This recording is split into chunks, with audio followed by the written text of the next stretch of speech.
Assalamualaikum warahmatullahi wabarakatuh. Ketemu lagi di acara spesial talk show Bingkai Ramadan bersama saya Vira Nadira yang akan menemani pendengar dan juga pemirsa selama kurang lebih 30 menit ke depan. Tentu saja hari ini saya tidak sendirian, saya ditemani oleh seseorang yang luar biasa. Beliau adalah Dekan Fakultas Syariah dan Ekonomi Islam Institut Pesantren Matholiul Falah. Assalamualaikum warahmatullahi wabarakatuh, Bu Umdah. Waalaikumsalam warahmatullahi wabarakatuh. Bagaimana kabarnya, Bu? Alhamdulillah sehat. Alhamdulillah sehat nggih. Jenengan gimana? Alhamdulillah sehat, semangat. Baik, pemirsa dan juga pendengar dimanapun Anda berada, kali ini kita akan membahas mengenai tema hal-hal yang membatalkan puasa. Nah, kebetulan hari ini kita masih di suasana Ramadan begitu ya. Seperti yang kita tahu bahwa ketika puasa kita harus tahu nih rambu-rambu agar puasa kita sah dan juga tetap berpahala.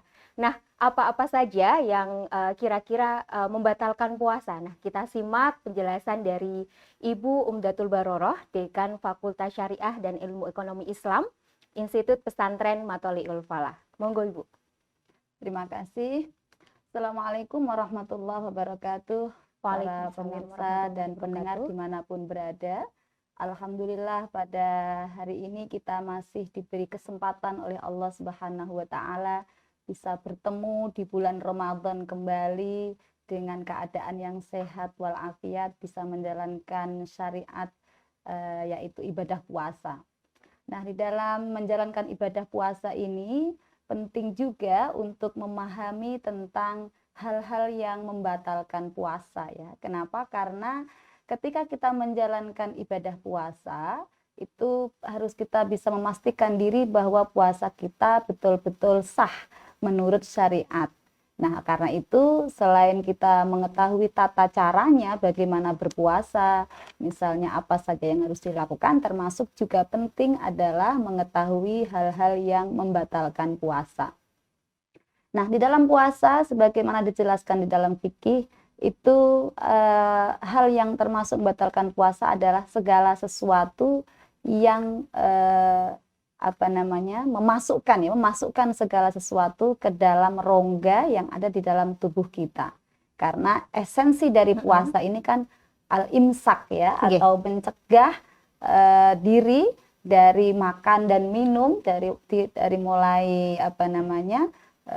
subuh sampai dengan waktu maghrib datang dengan disertai dengan niat. Nah, karena itu ketika kita melakukan imsak ini, menjaga diri, menahan diri itu harus memastikan tidak ada sesuatu yang betul-betul masuk dalam tubuh kita, artinya hal-hal yang membatalkan. Nah, hal-hal yang membatalkan puasa ini kalau kita kita pahami secara globalnya, sebenarnya kita bisa kelompokkan menjadi 3. Yang pertama adalah menjaga diri dari masuknya segala sesuatu ke dalam rongga tubuh kita. Ya. Misalnya yang termasuk di dalam rongga itu adalah seperti mulut, kemudian hidung, lalu telinga, mata juga termasuk. Iya. Nah, termasuk juga adalah lubang yang ada pada alat kelamin ya, atau yang biasa disebut dengan kubul ya, kalau dalam fikih itu artinya kalau perempuan adalah vagina, atau kalau laki-laki berarti lubang di dalam alat kelaminnya, dan juga lubang yang ada pada anus ya. Ini juga sama, kita harus menjaga diri jangan sampai ada sesuatu apapun bentuknya, bisa berupa makanan, bisa berupa minuman, bisa berupa benda-benda yang lain. Nah, ini yang perlu diketahui. Ya, terkait dengan hal itu, tadi memasukkan sesuatu ke dalam rongga tubuh. Nah, bagaimana kalau misalnya kita memasukkan misalnya obat tetes mata atau kepingin membersihkan telinga? Apakah hal tersebut untuk kesehatan, Bu? Apakah hal tersebut ini termasuk membatalkan puasa? Ya, terima kasih Bu Vira, pertanyaan yang bagus. Nah, ini memang yang harus dipahami oleh para pemirsa dan juga pendengar dimanapun berada.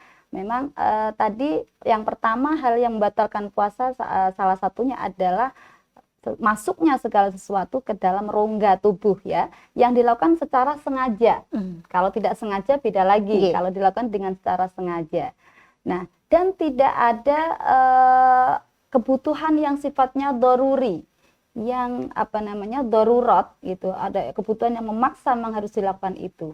Nah, dalam hal ini tadi Ibu Fira menanyakan soal bagaimana kalau itu dibutuhkan sebagai obat. Nah, maka kondisinya harus dilihat dulu. Apakah ini kondisi berobatnya itu dalam kondisi yang sudah mendesak atau masih biasa-biasa saja. Misalnya kalau kita sedang sakit mata tapi masih bisa menahan memberi obatnya nanti ketika maghrib, saat waktunya sudah berbuka, atau tadi sebelum berpuasa di waktu sahur misalnya, maka kita harus lakukan itu.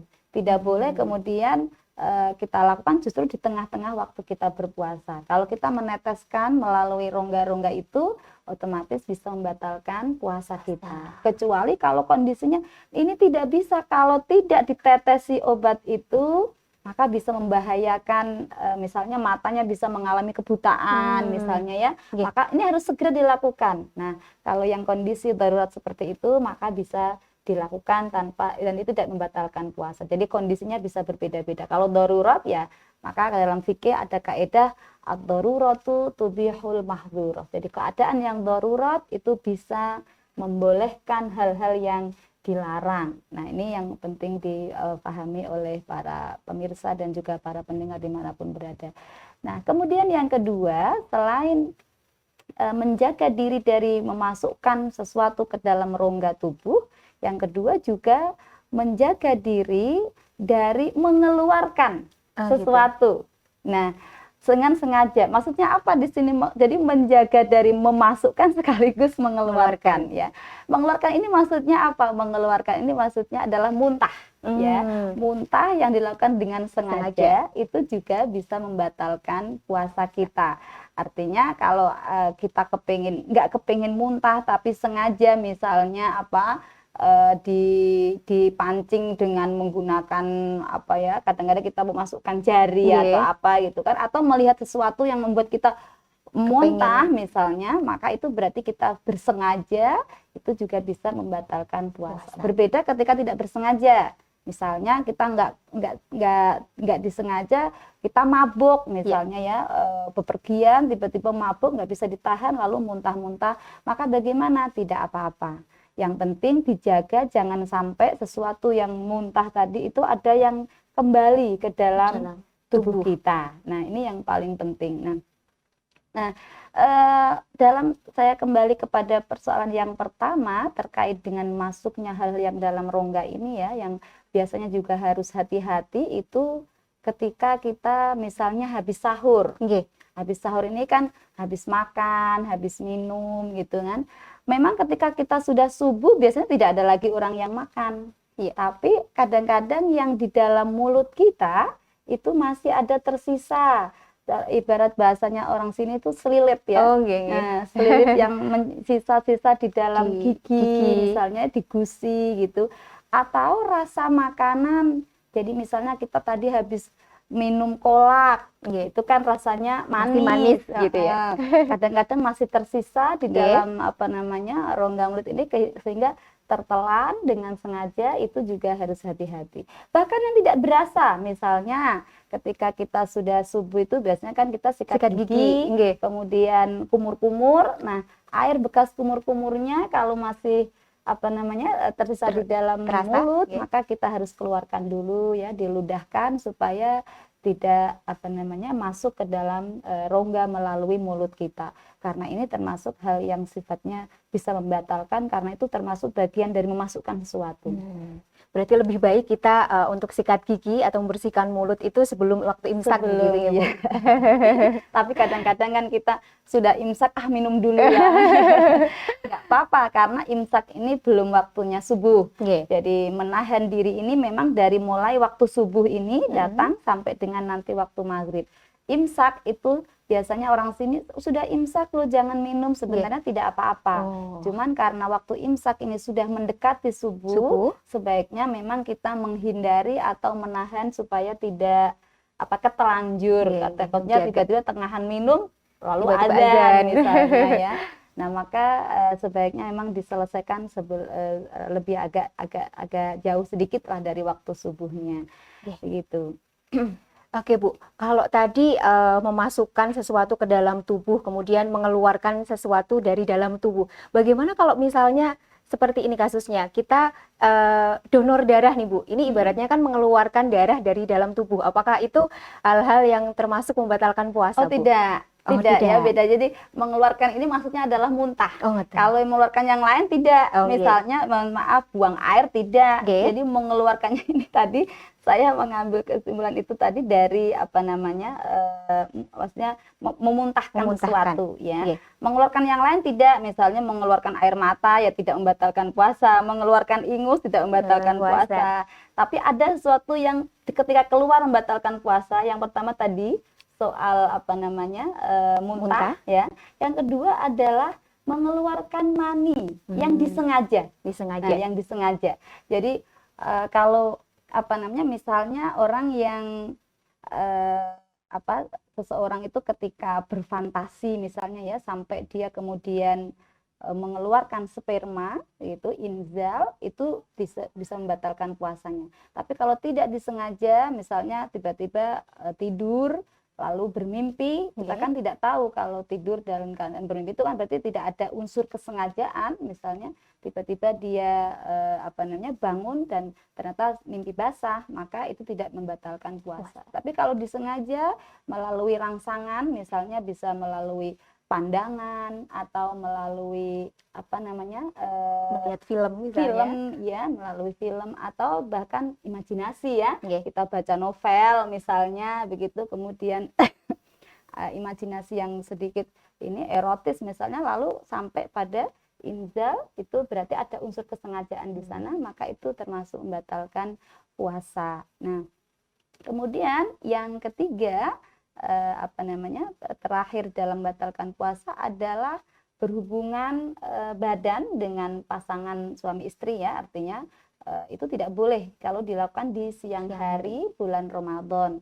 Maka ketika bulan Ramadan memang kita harus menjaga diri, menahan diri dulu di siang hari, mulai dari subuh sampai dengan waktu maghrib ini tidak boleh melakukan hubungan badan dengan suami atau istri orang yang berpuasa.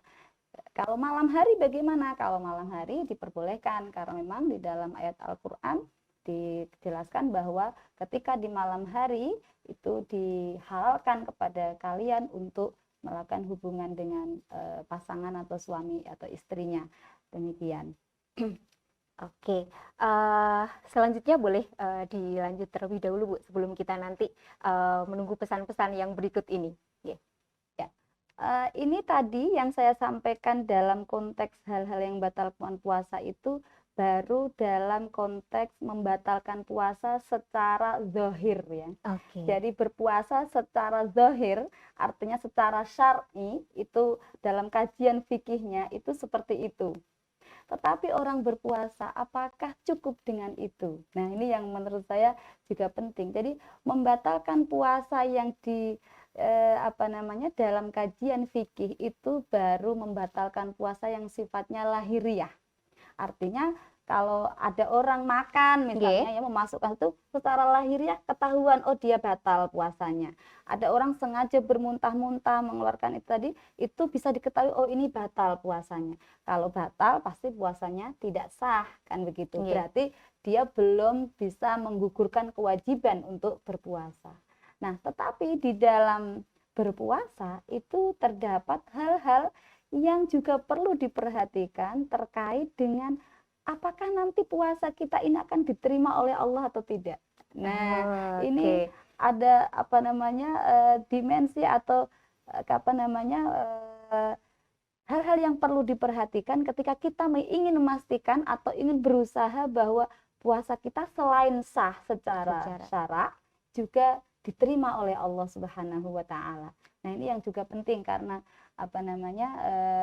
kita sudah beribadah, kalau kemudian tidak diterima oleh Allah, sudah capek-capek sebulan penuh misalnya 30 hari, tentu saja itu menjadi ibadah yang sia-sia begitu. Maka di dalam beribadah penting juga kita harus selain memahami konteks yang sifatnya syar'iyah seperti itu, juga harus dinaikkan pada konteks yang sifatnya pada level yang batiniyah.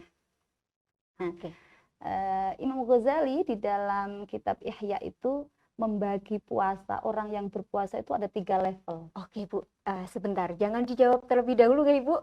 Ngapunten, ini kita menunggu pesan-pesan yang mau lewat berikut ini. Tetap di Bingkai Spesial Ramadan bersama saya Fira Nadira dan juga Ibu Umdatul Baroroh.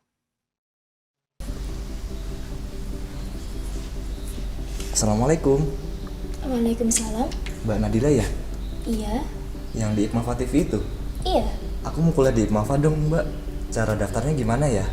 Oh, mau daftar di IPMAFA? Caranya mudah kok. Kamu bisa daftar via online. Caranya, cukup klik web info.pmb.ipmafa.ac.id, klik pendaftaran dan isi formnya. Setelah itu, upload semua berkas kamu dan kamu bisa langsung ikut ujian online. Lalu, tunggu aja deh pengumumannya. Ada penjelasan yang lebih mudah nggak? Tentu saja. Ada 3 langkah untuk pendaftaran secara online. Langkah yang pertama, buka web info.pmb.ipmafa.ac.id, klik pendaftaran dan isi formnya. Langkah kedua, upload berkas persyaratan yang meliputi scan ijazah, scan KTP, scan pas foto background merah, dan bukti transfer. Kemudian, admin PMB akan segera menghubungi dan mengirimkan link ujian. Langkah yang terakhir, tunggu pengumumannya. Selanjutnya, aku bakal jelasin nih tata cara pendaftaran secara offline. Caranya gampang banget. Kamu bisa langsung datang ke kantor TU Institut. Setelah itu, scan kode QR yang tersedia, isi formulirnya, dan serahkan berkasnya. Setelah itu, tunggu aja, admin akan segera menghubungi kamu. Jangan lupa ya, tetap patuhi protokol kesehatan yang berlaku di kampus IPMAFA. Nah, itu tadi tata cara mendaftar di IPMAFA.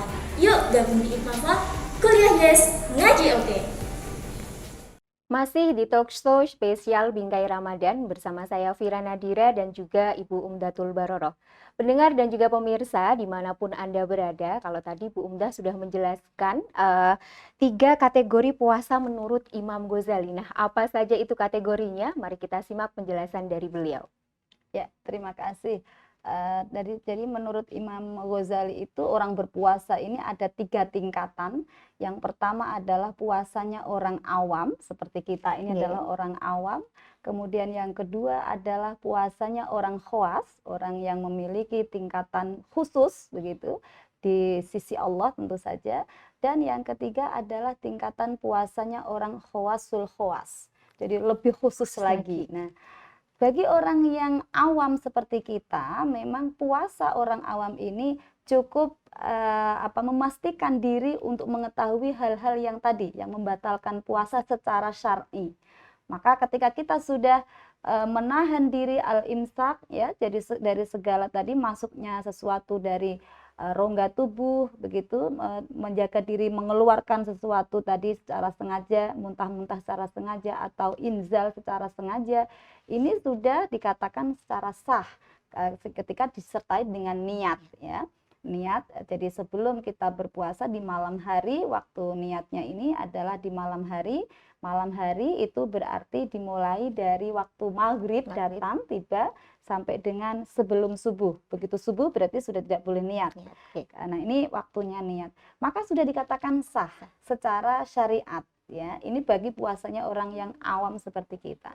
Tetapi untuk apakah ketika kita sudah berpuasa secara syariat ini pasti juga diterima oleh Allah? Nah, ini belum tentu. Nah, di situ kita harus belajar untuk mencoba meningkatkan diri dengan secara pelan-pelan tentu saja, bagaimana supaya puasa kita itu bisa mendekati lah, kalau kita nggak bisa memastikan ya, mendekati menuju diterima oleh Allah Subhanahu wa Ta'ala. Nah, termasuk berpuasa yang ibaratnya bisa dipastikan diterima oleh Allah Subhanahu wa Ta'ala, berarti kita harus menuju berpuasanya orang yang khawas, ya, orang yang mulai meningkatkan puasanya dengan cara khusus ini. Bagaimana puasanya orang khawas? Orang yang khawas itu tidak cukup berpuasa menahan diri dari hal-hal yang sifatnya tadi membatalkan secara lahiriah, tapi juga harus menahan diri dari maksiat yang dilakukan oleh tubuh kita. Misal maksiatul jawarih ya, maksiat dari anggota tubuh fisik kita ini. Maksiat lisan, maksiat mata, maksiat telinga. Ya, ini yang lebih berat sebenarnya. Waduh, ya itu. Iya. Jadi kalau kita berpuasa, makanya sampai di dalam hadis Rasulullah itu pernah dikatakan bahwa Nabi mengatakan bahwa ada banyak orang berpuasa, kamin so'imin, ada banyak orang yang berpuasa tapi dia tidak mendapatkan apa-apa kecuali hanya menahan haus dan lapar saja, tidak ada pahala yang diterima. Nah, ini menunjukkan bahwa orang yang berpuasa dengan menahan haus dan lapar itu, menahan makan dan minum dan hal-hal tadi yang membatalkan secara syariat, itu belum bisa menjamin bahwa itu akan bisa mendapatkan pahala yang dijanjikan oleh Allah, di mana ibadah puasa itu adalah ibadah yang menjadi miliknya oleh Allah dan akan diberi pahala sesuai dengan kehendak Allah sendiri. Tidak 10 kali lipat, tidak 700 kali lipat, tapi melebihi itu semuanya. Kata Allah, as-saumu li wa ana ajzi bihi. Jadi puasa itu adalah milikku, kata Allah dalam hadis qudsinya, dan saya akan memberikan pahala itu kepada orang yang berpuasa. Saya sendiri yang akan memberikan pahalanya. Ini saking luar biasanya ibadah puasa. Nah, tapi karena ini ibadah yang luar biasa, tentu saja juga butuh upaya yang luar biasa. Nah, salah satunya adalah itu, menjaga lisan kita, jangan sampai menggunakan lisan kita ini untuk hal-hal yang haram, ya, apalagi haram yang syubhat saja tidak boleh, ya kan? Ini bahkan untuk mengurangi hal-hal yang halal. Nah, contohnya apa itu, Bu? Misalnya untuk makan. Makan itu kan halal ya, kalau kita makan barang-barang yang memang sudah dihalalkan, makanan yang rezeki yang kita dapat secara halal, kita beli dengan uang yang halal, itu kan sesuatu yang halal. Itu pun harus dijaga, ditahan, tidak terlalu berlebihan. Jadi tidak berisrof ya. Nah, ini yang mungkin sekarang justru kita kadang-kadang beribadah puasa itu masih belum bisa menjalankan itu semua. Indikatornya mungkin sangat sederhana ya. Saatnya berbuka itu semua orang yang jualan makanan laris. Jangan-jangan ini justru kita ini masih berpuasa seperti anak-anak yang kalau berpuasa menahan diri makan dan minum dari pagi, dari subuh sampai maghrib itu, tapi seperti orang balas dendam. Iya, nanti mau buka Ketika apa ya gitu. Semua yang tersaji di meja itu melebihi yang dimakan 3 kali sehari. Bukan hanya makanan pokoknya, tapi juga tambahannya ada kolak lah, ada macam-macam takjilnya, bermacam-macam ya. Belum lagi makanan beratnya juga. Nah, ini hati-hati karena itu menjadikan kita bisa berlebih-lebihan atau menjadi orang yang israf. Ya, gitu. Oke, Bu. Terkait dengan tadi menjaga lisan dan juga menjaga telinga kita begitu ya, Bu. Bagaimana kalau misalnya nih kita ada satu kasus nih, Bu. Kalau misalnya kita tidak sengaja mendengar ada seseorang nih sedang berbincang-bincang gibah. Nah, kita tidak sengaja mendengar dan di dalam hati saja nih kita mengiyakan kata-kata orang yang sedang berbincang-bincang tadi atau orang yang sedang gibah itu. Apakah hal-hal tersebut tadi termasuk mengurangi pahala puasa atau pripun, Bu? Iya. Nah, ini termasuk menjaga tadi ya, menjaga hati kita itu, menjaga jawarih kita atau anggota tubuh kita dari kemaksiatan, termasuk adalah menjaga lisan dan juga menjaga telinga ya. Menjaga telinga itu, kalau lisan kita bisa misalnya menggunakan lisan untuk ghibah, itu berarti sesuatu yang haram, atau untuk namimah ya, mengadu-adu, memfitnah orang atau memusuhi orang, misalnya omongan yang kotor. Nah, ini harus kita hati-hati supaya jangan sampai selama bulan puasa ini, karena ini cuma 1 tahun sekali, jangan sampai ibadah kita itu sia-sia begitu. Memang kita upayakan semaksimal mungkin untuk menghindari lisan kita terjatuh dalam perbuatan yang haram dan juga yang syubhat itu. Nah, termasuk juga memang menjaga telinga. Nah, kita kadang-kadang diam gitu di dalam forum ini, diam, tidak ngapain, tapi kita mendengarkan dia ada orang ghibah, kita malah nguping. Nah, ini kan asik ya.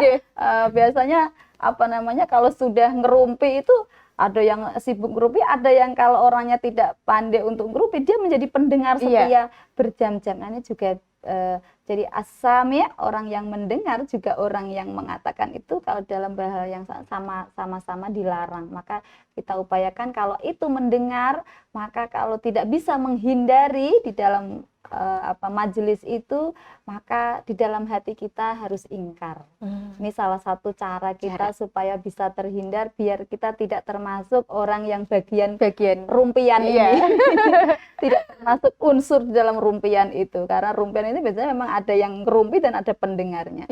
Nah, kalau kita nggak bisa menghindar karena ini dalam suasana memang saya harus di situ misalnya, tapi kita tahu bahwa itu sesuatu yang dirumpikan ini memang haram, itu ghibah, maka kalau kita bisa memberikan peringatan dengan baik, itu silahkan dilakukan. Tapi kalau tidak bisa, ya itu kita kembali ketika kita nggak mampu menyampaikan sesuatu kemungkaran dengan menggunakan tangan dan lisan kita, maka yang paling rendah adalah harus ingkar secara hati. Iya, dan ini wahwa adaful iman, ini yang paling rendah atau paling lemah iman kita. Tapi dari situ kita menjadi terselamatkan dari menjaga pendengaran kita, termasuk juga penglihatan, ya. Ini juga penting karena memang salah satu hal, bukan juga tidak hanya mata, telinga dan mulut, tapi juga termasuk tangan.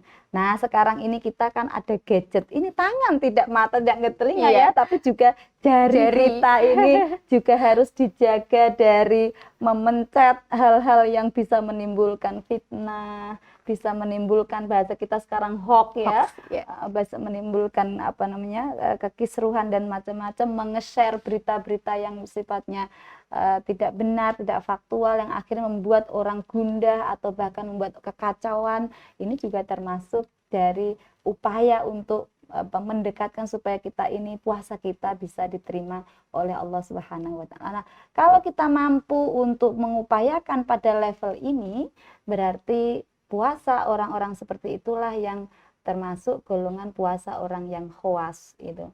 Nah, tingkatannya bagaimana? Ini tidak bisa diukur. Masing-masing orang bisa berbeda-beda. Karena ini yang tahu hanya Allah. Orang menjaga lisan itu belum tentu dia selamat dari yang lain. Maka memang yang tahu hanya kita dan Allah. Jadi sangat rahasia sekali. Yang tahu apakah kita menjaga ini ikhlas dan tidak, itu adalah Allah. Tetapi kita harus melatih diri. Mengupayakan supaya puasa kita itu betul-betul bisa diterima oleh Allah Subhanahu wa Ta'ala dengan cara itu. Jadi al-kaffu 'anil lisan, jadi menjaga lisan kita dari melakukan sesuatu yang syubhat, yang haram gitu. Kemudian juga menjaga mata, telinga, dan juga anggota tubuh yang lain, kaki, tidak berjalan-jalan ke tempat yang kira-kira jelas-jelas maksiat misalnya ya itu. Makanya memang kalau orang sufi itu ya, salah satu cara seperti itu memang kemudian menjauhkan diri dari kerumunan orang ya. Tetapi ya tidak bisa kemudian kita jadikan apakah harus seperti itu, tentu tidak. Yang penting kita bisa menjaga diri, bagaimana kita itu bisa tetap ingat bahwa oh ini bulan puasa, kalau memang saya berada di keramaian, kumpul dengan banyak orang karena kita punya tugas, tanggung jawab, kadang pekerjaan ya, kewajiban yang harus kita lakukan, tentu kita nggak bisa kemudian harus beruzlah meninggalkan keramaian seperti para sufi itu, tetapi kita tetap berusaha menjaga diri gitu. Nah, dengan mengetahui seperti ini paling tidak kan kita jadi ingat begitu. Ini bulan puasa ya. Jangan lama-lama ngobrolnya misalnya atau kalau ada yang hibah segera melarikan diri. Lebih baik menghindar. Lebih baik menghindar gitu. Nah, kemudian yang ketiga, ini yang tingkatan yang paling tertinggi. Ini yang memang tidak semua orang bisa ya. Berat sekali, itu adalah puasanya orang khawasul khawas. Bagaimana puasanya orang khawasul khawas? Puasanya orang khawasul khawas adalah menjaga hati ini tidak lupa kepada Allah. Masya Allah. Ya, ini yang luar biasa. Luar biasa. Ya. Sudah kayaknya sulit sekali gitu. Kita kadang-kadang melakukan apa? Ini kalau sudah khawasul khawas ini ya yang bisa melakukan adalah para aulia tentu saja. Para aulia, para anbiya yang setiap saat, setiap waktu selalu zikir, selalu ingat kepada Allah. Itu. Ini memang tidak bisa dicapai oleh orang awam seperti kita, tidak mungkin. Karena kalau kita ini masih banyak hal-hal yang kita lakukan yang bisa melupakan oleh Allah. Bahkan kadang-kadang beribadah saja, yang dalam keadaan ibadah saja kita masih tidak ingat kepada Allah. Contohnya ketika kita sholat misalnya, itu kan dalam keadaan ibadah.